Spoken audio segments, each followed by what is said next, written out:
Snow fell in heavy, swirling sheets the night Clara stepped off the stagecoach, her thin boots sinking into the powdery drifts that covered the lonely Montana road. The cold bit through the ragged shawl she clutched around herself, and for a moment she wondered if her courage had frozen somewhere on the miles behind her. The driver tipped his hat, pity in his eyes, before the coach rattled away and left her in silence. Clara wasn't sure which felt heavier, her small carpetbag or the fear that maybe no one would meet her after all. She had answered an ad written by a widowed rancher seeking companionship and help in raising his child, but those ads traveled slowly, and promises traveled even slower. She drew a shaky breath, praying she hadn't crossed half the country for nothing. A lantern flickered in the distance, weaving through the curtain of snow like a wandering star. Clara straightened as a tall man approached, his shoulders broad beneath a threadbare wool coat. He moved carefully, as if unsure of what to expect. When he reached her, he paused long enough for her to see the tired lines in his face, but also the quiet gentleness behind his eyes. "You must be Clara," he said, his voice rough with cold yet warmer than anything she had felt in days. "I'm Thomas Whitaker." His gaze dropped briefly to her tattered clothing, then quickly lifted again, softer, steadier. "I'm glad you made it." And somehow, with those few words, Clara felt a piece of her fear melt. Thomas led her toward a small sled hitched to an old but sturdy horse. Clara climbed in, awkwardly tucking her skirt around her legs.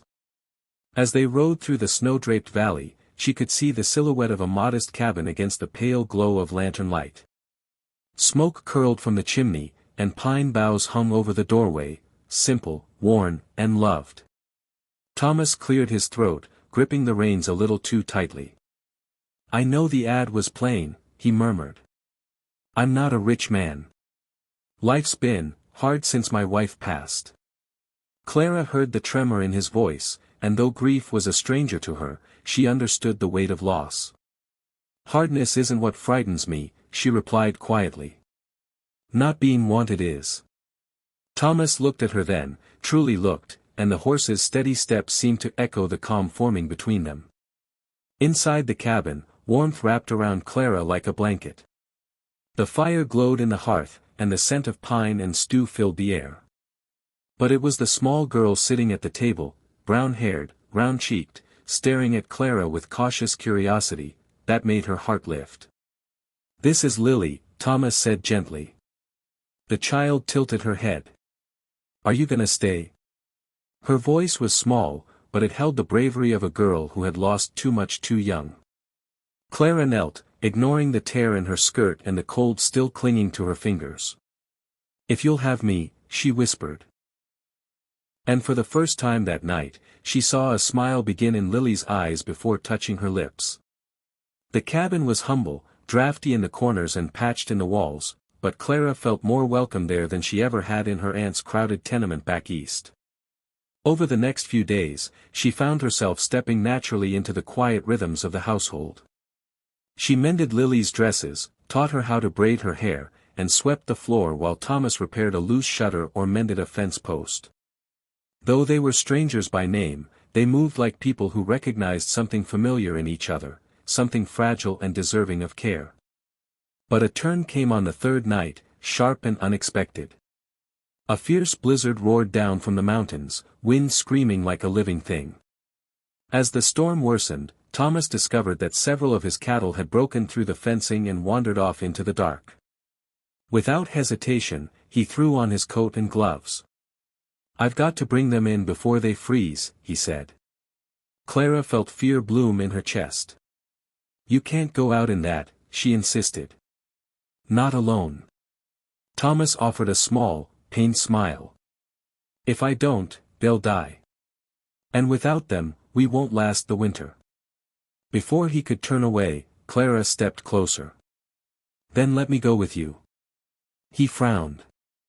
"It's too dangerous." Her voice trembled but held firm. "I crossed the country in worse dangers than snow. You don't have to face this alone." Outside, the storm clawed at them, each gust threatening to steal their breath. Lantern lights swung wildly as they pushed through the drifts, calling for the scattered cattle.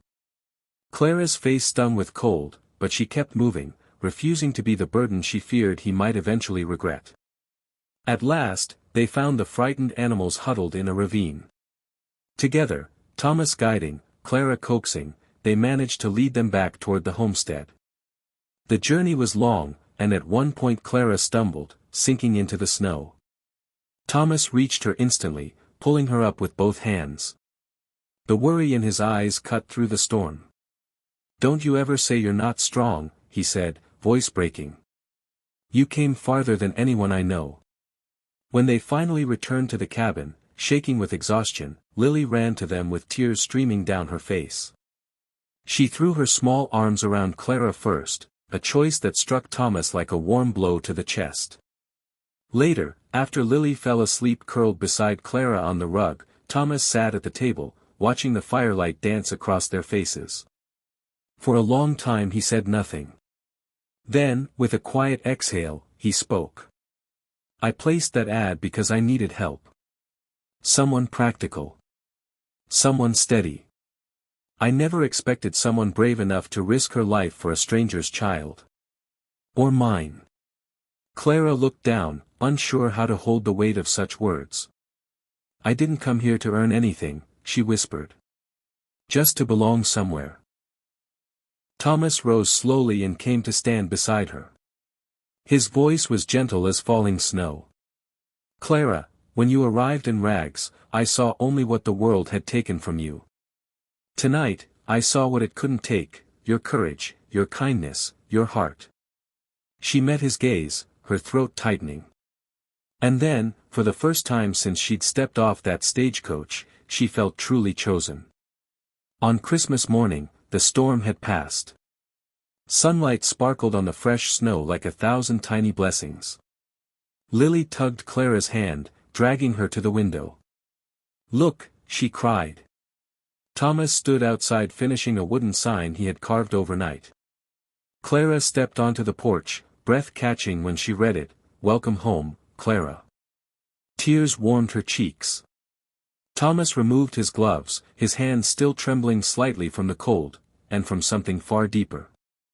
"If you'll stay," he said softly, "not because of an ad, or duty, or need, but because you are wanted here, by both of us." Clara pressed her hand to the sign, then to her heart. "Yes," she whispered. "Yes, I'll stay."